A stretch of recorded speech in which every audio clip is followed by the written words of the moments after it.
Hello everyone, welcome to my YouTube channel. तो अगर आप लोग सीयूईटी पीजीएनडीएस की तैयारी कर रहे हैं तो आप चाहो तो हमारे टेलीग्राम ग्रुप को ज्वाइन कर सकते हैं। लिंक आपको वीडियो के नीचे डिस्क्रिप्शन में मिल जाएगा। वहाँ पे आप लोगों को सीयूईटी रिलेटेड हर एक अपडेट मिल जाएगा। तो ग्रुप को एक बार जरूर चेक कीजिएगा। तो देखिए, आज हम डिस्कस करने जा रहे हैं इस वीडियो में यूनिट 7 प्लांट साइंस में से बायो जियोकेमिकल साइकिल। इसमें कुछ मोस्ट इंपोर्टेंट एमसीक्यू और उसके आंसर को बहुत ही ईजी वे में एक्सप्लेन करने वाले हैं, इसलिए वीडियो को पूरा जरूर देखिएगा।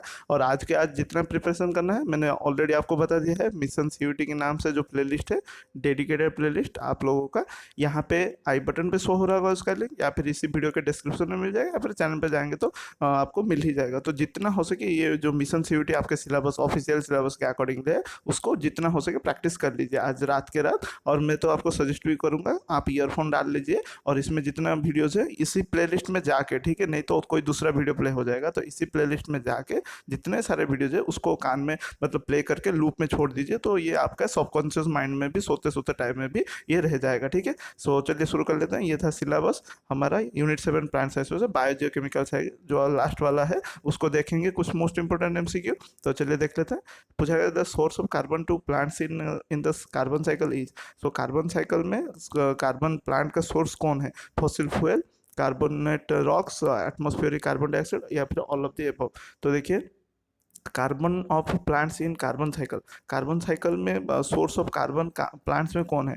वो है एटमॉस्फेरिक कार्बन डाइऑक्साइड, जो कि फोटोसिंथेसिस के लिए मदद करता है प्लांट को, ठीक है। उसके बाद the role of bacteria in carbon cycle is. Bacteria का रोल क्या है कार्बन साइकिल में? Breakdown of organic compound, chemosynthesis, photosynthesis, assimilation of nitrogen compound. So bacteria का काम है breakdown of organic compound, organic compound को ब्रेक डाउन करना, ठीक है। साथ में कुछ सियानोबैक्टीरिया हो, उनका तो फिक्सेशन हो गया, बट यहाँ पे सिर्फ बैक्टीरिया बोला गया है। What is the largest biogeochemical cycle? ये एक इंपॉर्टेंट क्वेश्चन है। पूछा गया सबसे लार्जेस्ट बायोजियोकेमिकल साइकिल कौन है? वाटर, कार्बन, नाइट्रोजन, या फिर नॉन ऑफ दीज। तो आपका एक ही होता है, वो है आपका वाटर साइकिल को सबसे लार्जेस्ट बायोजियोकेमिकल साइकिल माना जाता है। उसके बाद ये आपका the phosphorus cycle lakhs, phosphorus cycle lakhs dash component. कौन सा कंपोनेंट फॉस्फोरस साइकिल लैक करता है? मिनरल्स, एक्वाटिक, ऑर्गेनिक, या फिर एटमॉस्फेरिक। तो ये आपका एटमॉस्फेरिक कंपोनेंट आपको फॉस्फोरस साइकिल में नहीं देखने को मिलता, बिकॉज फॉस्फोरस साइकिल आपका एक सेडिमेंटरी साइकिल है, ठीक है, सेडिमेंटरी साइकिल। और कौन है आपका सेडिमेंटरी साइकिल? और एक सल्फर साइकिल, सल्फर साइकिल। ये दोनों के दोनों आप लोगों का सेडिमेंटरी साइकिल माने जाते हैं। उसके बाद the carbon cycle has how many parts? Carbon cycle में कितने पार्ट होते हैं? 2, 3, 1, या फिर 4? तो इसका राइट आंसर है उसमें 2 पार्ट्स होते हैं। एक होता है आपका terrestrial part, terrestrial, terrestrial part, ठीक है, टेरिस्ट्रियल। और एक होता है एक्वाटिक पार्ट, एक्वाटिक पार्ट, ठीक है। टेरिस्ट्रियल पार्ट में आप लोगों का कार्बन मूवमेंट करता है through ecosystem, carbon movements moves through ecosystem, ecosystem में ये सभी का सभी होता है। और एक्वाटिक पार्ट में आप लोगों का कार्बन मूव करता है मेराइन इकोसिस्टम में, पूरा मतलब जो आपका मेराइन इकोसिस्टम में कार्बन मूव करेगा, और टेरिस्ट्रियल में लैंड में और लैंड इकोसिस्टम में मूव करेगा, ठीक है। और उसके बाद in aquatic ecosystem carbon is stored in. Aquatic ecosystem में कार्बन किस तरह से स्टोर होता, मतलब कहाँ पे स्टोर होता है? मेराइन प्लांट्स में, मेराइन एनिमल्स में, रॉक्स एंड सेडिमेंट्स में, या फिर सी वाटर। सो इसका राइट आंसर वो है रॉक्स एंड सेडिमेंट्स में। किसमें? एक्वाटिक इकोसिस्टम, ठीक है। तो यहाँ पे CO2 जो carbon dioxide rock and sediments में एक्वाटिक इकोसिस्टम में स्टोर होता है।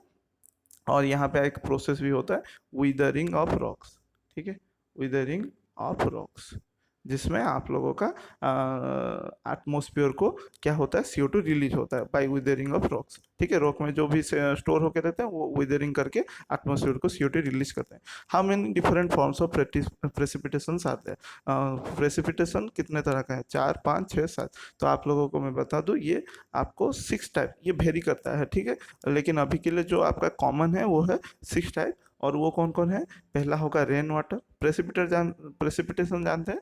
जब आपका क्लाउड फॉर्मेशन होगा, जब क्लाउड फॉर्मेशन से पानी नीचे आता है अर्थ पर, वो किस किस फॉर्म में आ सकता है? रेन के फॉर्म में प्रेसिपिटेट होके, या फिर आपका स्नो के फॉर्म में, जहाँ पे आइस क्रिस्टल, आइस फ्लेक्स वगैरह बनते हैं, या फिर ड्रिजल के फॉर्म में, ड्रिजल, ड्रिजल के फॉर्म में, या फिर आप लोगों का ग्लेज के फॉर्म में, ग्लेज के फॉर्म में आता है। जो कि आप लोगों का रेन जो होता है वो 0 डिग्री होने पर ग्लेज बनता है, ठीक है। उसके बाद स्लीट के फॉर्म में, स्लीट के फॉर्म में, या फिर हेल के फॉर्म में, ठीक है, हेल के फॉर्म में। याद रखिए, rain, snow, drizzle, glaze, sleet और हेल के फॉर्म में आ सकता है। ठीक है, हेल क्या है, आप लोगों का बड़े बड़े लम्प्स हैं, हाँ, पेलेट्स, पेलेट के फॉर्म में, या फिर बड़े बड़े लम्प्स ऑफ आपके आइस क्रिस्टल होंगे। ठीक है, और स्लिट क्या है, फ्रोजन रेनड्रॉप।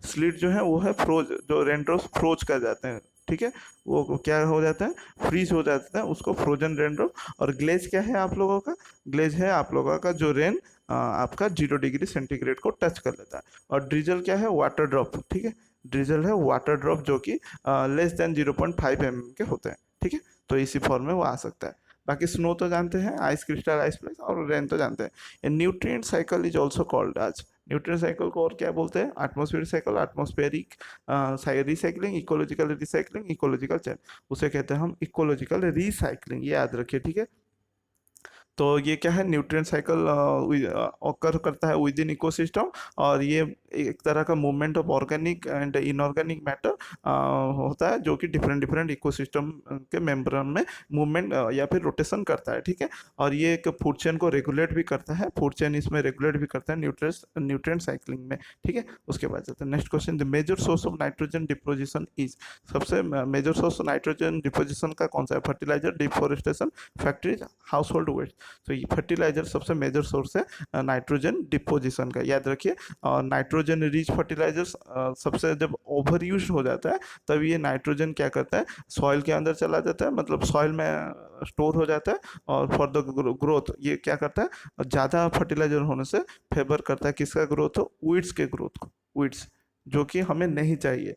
ठीक है, तो इसीलिए ये कभी कभी तो क्या होता है, वाश्ड इनटू वाटर वेज भी हो जाता है, मतलब पानी में वो वाश्ड आउट भी हो जाता है। ठीक है, aquatic वीड बनाने के लिए। तो ये अगर लैंड में रहेगा तो ये लैंड में वीड्स क्रिएट करेगा, और अगर पानी में वाश्ड आउट हो गया तो पानी में ये क्या करेगा, aquatic वीड बनाएगा, aquatic वीड। और यही सबसे मेजर नाइट्रोजन डिपोजिशन है। उसके बाद which of the following cycle does not have a gaseous state, इनमें से कौन सा साइकिल में गैसियस स्टेट नहीं होता, ऑक्सीजन, नाइट्रोजन, कार्बन, फास्फोरस। अभी थोड़ी देर पहले देखे हैं, फास्फोरस है आपका सेडिमेंटरी साइकिल। ठीक है, सेडिमेंटरी साइकिल, इसमें कोई भी गैसेस फॉर्म पाया नहीं जाता।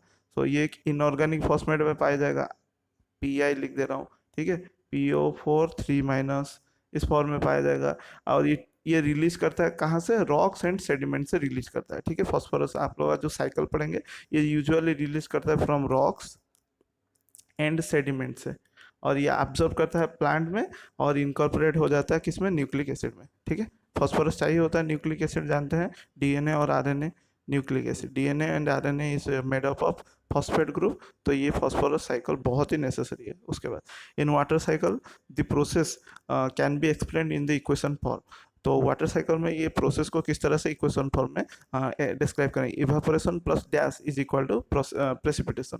सो इवापोरेशन प्लस इनफिल्ट्रेशन, या फिर ground water, transpiration, run off. तो इसका राइट आंसर है evaporation plus run off water is equal to precipitation. देखिए कैसे हुआ, वाटर साइकिल में 3 कंपोनेंट होते हैं, वाटर साइकिल में 3 कंपोनेंट होता है। एक होता है इवापोरेशन, इवापोरेशन, दूसरा होता है आपका रन ऑफ, दूसरा होता है आपका रन ऑफ, और तीसरा होता है आपका प्रेसिपिटेशन, प्रेसिपिटेशन। सो ट्रांसपिरेशन में क्या होता है आप लोगों का, इवापोरेशन होता है, तो इवापोरेशन ट्रांसपिरेशन में होगा। रन अप आप लोगों का वाटर का ही एक पार्ट है, जब पानी आता है वो रन अप वाटर वो स्लीप हो जाता है, और बाकी जो रन अप वाटर होता है वो कभी भी इवापोरेट नहीं होता। ठीक है, तो evaporation plus run up water makes precipitation, याद रखिए। उसके बाद how many steps are involve in the sulphur cycle, sulphur cycle में कितना स्टेप्स इन्वॉल्व है, 5 6 10 8। तो इसका राइट आंसर है 6 स्टेप्स इन्वॉल्व रहते हैं। और वो कौन से हैं, एक स्टेप होता है रिडक्शन, सल्फेट रिडक्शन, दूसरा होता है आपका डी सल्फर, डी सल्फ्यूराइजेशन, सल्फ्यूराइजेशन, डी सल्फ्यूराइजेशन। उसके बाद है आपका oxidation, oxidation of hydrogen sulphide H2S। उसके बाद आपका ऑक्सीडेशन ऑफ सल्फर होता है।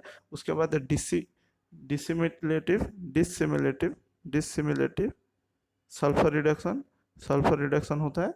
और एक होता है डिसिमिलेटिव, डिसिमिलेटिव सल्फेट रिडक्शन। ठीक है, सल्फेट रिडक्शन, मैं फिर से बोल दे रहा हूँ, एक होता है रिडक्शन,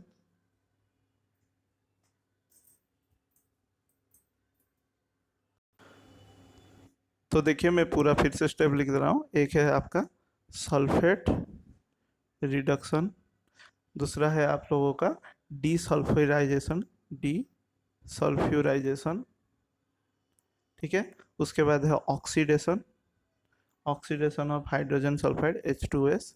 उसके बाद है आपका oxidation of elemental sulphur, elemental sulphur. उसके बाद है आप लोगों का डिसिमिलेटिव, डिसिमिलेटिव सल्फर रिडक्शन, सल्फर रिडक्शन, ठीक है। और है आपका डिसिमिलेटिव सल्फेट रिडक्शन। ये 6 स्टेप है, ठीक है।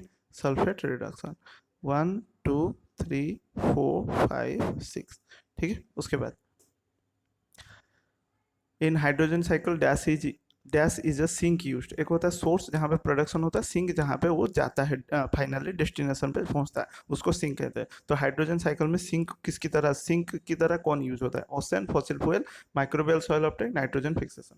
तो वो है आपका माइक्रोबियल सॉइल अपटेक, ये आपका सिंक की तरह यूज होता है। सो हाइड्रोजन साइकिल में 2 सिंक होते हैं, 2 सिंक्स। एक होता है आपका हाइड्रोक्सिल रेडिकल के फॉर्म में कन्वर्ट हो जाना, हाइड्रोक्सिल रेडिकल के फॉर्म में कन्वर्ट हो जाना, या फिर आपका एक microbial microbial microbial soil Uptake के जाना, ठीक है। सॉयल अपटेक तरह जाना, अपटेक, सॉयल अपटेक में जाना। उसके बाद denitrification in nitrogen cycle happens in dash condition. Denitrification nitrogen cycle में किस तरह, किस कंडीशन में होता है? Aerobic, humid, anaerobic, cold. याद रखिए ये हमेशा एनारोबिक कंडीशन में होता है। डीनाइट्रिफिकेशन मतलब ये एक प्रोसेस होता है जहाँ पे आप लोगों का बैक्टीरिया वगैरह यूज होते हैं, जो कि नाइट्रेट से NO3 माइनस से क्या बनाता है? N2 nitrogen gas. और किस फॉर्म में? NO3 से NO3 यानी नाइट्रेट से बनाएंगे NO2 माइनस, यानी नाइट्रेट्स बनेंगे, उसके बाद N2 गैस, नाइट्रोजन गैस बनाते हैं, ठीक है। उसके बाद next, how many reservoirs are there in oxygen cycle? Oxygen cycle में कितने रिजर्वेयर हैं? 3 2 5 4। तो आपके तीन तीन होते हैं ऑक्सीजन में रिजर्वेयर। एक होता है आप लोगों का एटमोस्फियर, ठीक है। दूसरा होता है आपका बायोस्फियर, जहाँ पे सारे इकोसिस्टम आ जाएंगे। तीसरा होता है आप लोगों का अर्थ का क्रस्ट, अर्थ क्रस्ट, ठीक है। ये तीन आपके रिजर्वर ऑफ ऑक्सीजन साइकिल होता है। उसके बाद an analogous process for organic nitrogen compounds to desulphurisation in the sulphur cycle is. एक एनालोगस प्रोसेस है ऑर्गेनिक नाइट्रोजन कंपाउंड्स का डीसल्फ्यूराइजेशन प्रोसेस में, सल्फर साइकिल में। वो कौन सा है? Trans nitrification, denitrification, deamination, या फिर एसिमिलेशन। और वो है डीएमिनेशन। डीएमिनेशन प्रोसेस क्या है जानते? It is the removal of amino group from organic molecule, उसको हम डीनाइट्रिफिकेशन कहते हैं। हाँ, ठीक है। और इसमें कौन सा एंजाइम इस प्रोसेस में यूज होता है? डीएमिनेज, डीएमिनेजेस, याद रखिए। उसके बाद most of the global warming is due to the protuberance of which of this cycle? किस साइकिल में, ग्लोबल वार्मिंग में कौन सा साइकिल प्रोट्रूबरेट करने के पर ये आपका ज़्यादातर होता है? Global nitrogen cycle, global carbon cycle, global water cycle, all of this cycle equally contribute? नहीं, सबसे ज़्यादा मैक्सिमम प्रोट्रूबरेट कौन करता है? वो है आपका ग्लोबल कार्बन साइकिल, जिसके वजह से ग्लोबल वार्मिंग हम पर होता है या फिर होता है मैक्सिमम में। जो ये ग्लोब है वो गर्म होता है, ठीक है, हीट होता है due to global carbon cycle. उसके बाद by this method the majority of the carbon moves from the lithosphere to the atmosphere. तो कौन से प्रोसेस में मेजर कार्बन मूव करते हैं लिथोस्फीयर से एटमॉस्फेयर? लिथो यानी ये लैंड है, मान लीजिए लैंड में वाटर को मूव करता है इरोशन करके, डिपोजिशन करके, विदरिंग करके, फॉसिल फ्यूल बर्निंग। तो एक लोता है वो है फॉसिल फ्यूल। जब फॉसिल फ्यूल जलाते हैं, बर्न करते हैं, तो ये क्या करता है? CO2 प्रोडक्शन करके आपका एटमॉस्फेयर में रिलीज होता है। उसके बाद in the phosphorus cycle phosphorus becomes available by weathering of rock fast too. जब फॉस्फोरस साइकिल में फॉस्फोरस अवेलेबल होता है विदरिंग ऑफ रॉक, किसको पहले मिलता है? कंज्यूमर को, डिकम्पोजर को, प्रोड्यूसर क्या, या फिर ऑल ऑफ दिस। सो वो हमेशा डिकम्पोजर को पहले मिलता है, ठीक है। विदरिंग ऑफ रॉक्स जब भी पहले हो तो रिसीव कौन करता है? फॉस्फोरस अवेलेबल किसके लिए होता है? डिकम्पोजर के लिए। उसके बाद the main nitrogen reservoir in the biosphere is. सबसे ज़्यादा नाइट्रोजन रिजर्वियर का बायोस्फीयर में कौन सा है? Ocean, rocks, atmosphere, organism. तो उसका राइट आंसर है वो है एटमॉस्फेयर, इसका रिजर्वियर होता है बायोस्फीयर में, ठीक है। तो ये था कुछ important question from biochemical cycle. तो वीडियो को अगर पसंद आया तो लाइक कीजिएगा, शेयर कीजिएगा खास करके, और जितना हो सके आज पूरा का पूरा जो मिशन सीयूटी मैंने बताया, मिशन सीयूटी प्लेलिस्ट में जाइए, प्लेलिस्ट में जाकर, ठीक है, और कोई भी मतलब रैंडम वीडियोस को क्लिक करके मत जाइए, सीधा चैनल में जाइए। यहाँ पे मैं लिंक भी दे रहा हूँ, तो आपको वीडियो के डिस्क्रिप्शन में मिल जाएगा। चैनल में जाइए, प्लेलिस्ट को ओपन कीजिए, सो 1 नंबर वीडियो से इसको लूप में लगाकर सो जाइएगा, ठीक है, कान में ईयरफोन डालकर इसको पूरा लूप में लगाकर सो जाइएगा, तो ताकि आप लोगों का कुछ ना कुछ माइंड में रह जाए, ठीक है, सबकॉन्शियस माइंड में। तो आई होप आप लोगों को ये वीडियो सीरीज पूरा पसंद आया होगा। हालांकि और भी हम कुछ कोशिश करके कर लेते हैं, लेकिन इतना ही हो पाया। फिर भी I wish you best of luck for your exam. So मिलते हैं नेक्स्ट वीडियो में।